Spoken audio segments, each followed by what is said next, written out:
안녕하세요. 원테이크 주식 방송입니다. 오늘은 아주 특별한 정보를 준비했습니다. 함께 대박나러 가보실까요? 안녕하세요. 주식 투자를 조금만 해보면 누구나 한 번쯤 이런 말을 들어봤을 겁니다. 제 시장의 타이밍을 맞추려 하지 마라. 좋은 기업은 그냥 사서 오래 보유하면 된다. 이 타이밍을 맞추려는 사람은 결국 실패한다. 예. 실제로 수많은 투자, 서적과 전문가들도 비슷한 이야기를 합니다. 그런데 저는 이 말을 싫어합니다.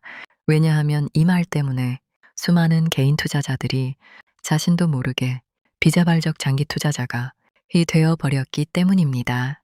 주식 시장에서 가장 흔한 실패 사례가 있습니다. 그 어떤 사람이 좋은 기업을 발견합니다. 매출도 성장하고 영업이익도 늘어나고 미래 산업에도 속해 있습니다. 그래서 자신 있게 매수합니다. 그런데 매수하자마자 주가가 하락하기 시작합니다. 10% 하락, 20% 하락, 30% 하락. 그때부터 사람들은 이렇게 말합니다. 기업은 좋은데 시장이 몰라주는 거야. 그리고 시간이 조금 더 흐릅니다. 주가는 반토막이 됩니다. 그러면 또 이렇게 말합니다. 네, 어차피 장기 투자할 거니까 괜찮아. 네, 사실 처음부터 장기 투자할 생각은 없었습니다. 그저 손실을 인정하기 싫었을 뿐입니다. 손절하기 싫고 내가 틀렸다는 사실을 인정하기 싫고 손실을 확정하기 싫어서 버티기 시작한 것입니다. 그렇게 탄생하는 것이 바로 비자발적 장기 투자자입니다. 손실 때문에 장기 투자자가 된 사람. 주식 시장에는 이런 사람들이 생각보다 훨씬 많습니다. 저 역시 과거에는 비슷했습니다. 좋은 기업만 찾으면 되는 줄 알았습니다. 재무제표를 보고 이 산업을 공부하고 미래 전망을 분석했습니다. 그런데 이상하게도 수익은 잘 나지 않았습니다. 왜 그랬을까요? 그 이유는 너무 간단했습니다. 기업은 봤지만 시장 타이밍을 보지 않았기 때문입니다.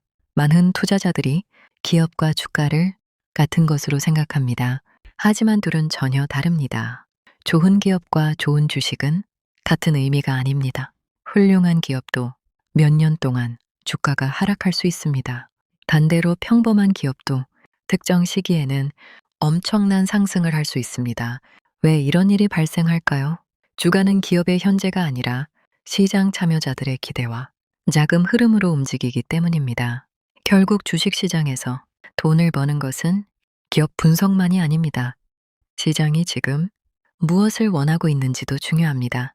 그렇다면 타이밍은 정말 중요할까요? 예, 저는 그렇다고 생각합니다. 다만 많은 사람들이 생각하는 의미의 타이밍은 아닙니다. 내일 오를지 내릴지 맞추는 것, 다음 주 고점과 저점을 예측하는 것, 이런 것은 사실상 불가능합니다. 개인이 할 수 있는 영역도 아닙니다. 예, 하지만 시장이 강세인지 약세인지, 상승 추세인지 하락 추세인지, 자금이 들어오는지, 빠져나가는지 정도는 충분히 확인할 수 있습니다. 예를 들어 보겠습니다. 비가 쏟아지는 날 우산 없이 밖에 나가는 사람은 없습니다. 그렇다고 해서 비가 정확히 몇 시 몇 분에 내릴지 예측하는 것도 아닙니다. 그저 하늘을 보고 판단하는 것입니다. 주식도 마찬가지입니다. 우리는 미래를 예측할 수 없습니다. 하지만 현재 시장과 종목의 상태는 볼 수 있습니다. 그것만으로도 수많은 실수를 줄일 수 있습니다. 과거를 돌아보면 수많은 투자자들이 좋은 기업을 가지고도 큰 손실을 경험했습니다. 다스컴 버블 당시의 기술주, 2008년 금융위기, 2012년 성장주 폭락, 기업 자체가 사라진 것이 아닙니다. 하지만 시장 환경이 바뀌면서 주가는 수년 동안 회복하지 못했습니다. 그 기간 동안 투자자들의 소중한 시간 역시 사라졌습니다. 여기서 중요한 질문이 하나 있습니다. 과연 투자금 손실만 손실일까요? 많은 사람들이 돈의 손실만 생각합니다. 하지만 투자에서 가장 큰 손실은 시간입니다. 5년 동안 원금 회복을 기다리는 동안 다른 기회들은 계속 지나갑니다. 좋은 종목을 들고 있다는 사실이 반드시 좋은 투자였다는 의미는 아닙니다. 그래서 저는 기업 분석과 시장 분석을 서로 대립되는 개념으로 보지 않습니다. 많은 투자자들이 둘 중 하나를 선택하려 합니다. 기업만 보는 투자자, 차트만 보는 투자자. 하지만 시장은 그렇게 단순하지 않습니다. 기업만 보고 투자하면 훌륭한 기업을 수년 동안 물려서 기다리는 비자발적 장기 투자자가 될 수 있습니다. 반대로 차트만 보고 투자하면 기업의 본질을 놓친 채 단기적인 가격 움직임에 휘둘릴 수 있습니다. 제가 공부 끝에 내린 결론은 좋은 기업을 찾는 능력과 시장을 읽는 능력, 이 두 가지가 함께 있어야 한다는 것입니다. 기업은 무엇을 살지 알려주고 시장은 언제 살지 알려줍니다. 둘 중 하나라도 빠지면 투자, 성공 확률은 크게 떨어집니다. 그래서 제가 생각하는 가장 이상적인 투자자의 모습은 기술적 펀더멘털리스트입니다.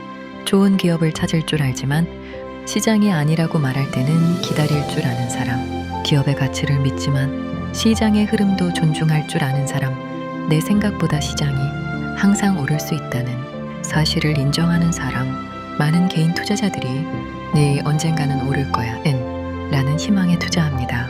하지만 시장은 희망으로 움직이지 않습니다. 시장에는 시장만의 법칙이 있습니다.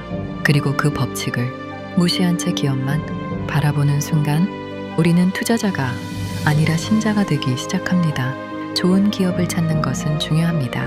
하지만 좋은 기업을 사는 것보다 더 중요한 것은 좋은 시기에 좋은 기업을 사는 것입니다. 저는 이것이 개인 투자자가 도달해야 할 가장 현실적이고 가장 강력한 투자 방식이라고 생각합니다. 기업의 가치와 시장의 흐름, 그 두 가지를 함께 보는 사람, 바로 기술적 펀더멘털리스트 말입니다.